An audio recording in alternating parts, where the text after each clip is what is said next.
Thiruvananthapuram collector നമുക്കൊപ്പം ചേരുന്നുണ്ട്. Very good morning sir.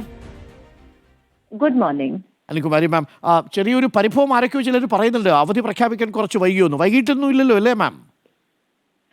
ഇത് ശരിക്ക് വൈകിയില്ല. നമുക്ക് യെല്ലോ അലേർട്ട് ഉണ്ടായിരുന്നു. യെല്ലോ അലേർട്ടിന്റെ ഭാഗമായിട്ട് നമുക്ക് അവധി പ്രഖ്യാപിക്കാൻ മാൻഡേറ്ററി അല്ല.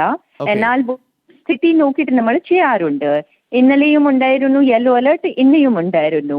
അപ്പോൾ രാവിലെ മാത്രമേ നമുക്കിത് നോക്കിയിട്ട് നമുക്ക് എല്ലാ താലൂക്കുകളിൽ എങ്ങനെ സ്ഥിതിയാണ്, വെള്ളപ്പൊക്കം ഉണ്ടോ ഇല്ലയോ, നിലവിലും മഴ പെയ്യുന്നുണ്ടോ, അതിന്റെ അനുസരിച്ച് മാത്രമേ ചെയ്യാൻ പറ്റൂ. സോ രാവിലെ ആഫ്റ്റർ ടോക്കിംഗ് ടു ദ താലൂക്സ് അതിനുശേഷം കിട്ടിയ വിവരം പ്രകാരമാണ് നമ്മൾ 6:15 ഇത് പ്രഖ്യാപിച്ചു. അത് ഇൻഫർമേഷൻ എടുത്തിട്ട് ശേഷം മാത്രമേ ചെയ്യാൻ പറ്റൂ. മഴയത്തെ മറ്റ് ബുദ്ധിമുട്ടുകളൊന്നും ഇതുവരെ റിപ്പോർട്ട് ചെയ്തിട്ടില്ലല്ലോ അല്ലേ? നമുക്ക് റിലീഫ് സെന്ററുകളോ റെസ്ക്യൂ സെന്ററുകളോ ഒന്നും ഇല്ലല്ലോ, ഇപ്പൊ തുറന്നിട്ടില്ലല്ലോ.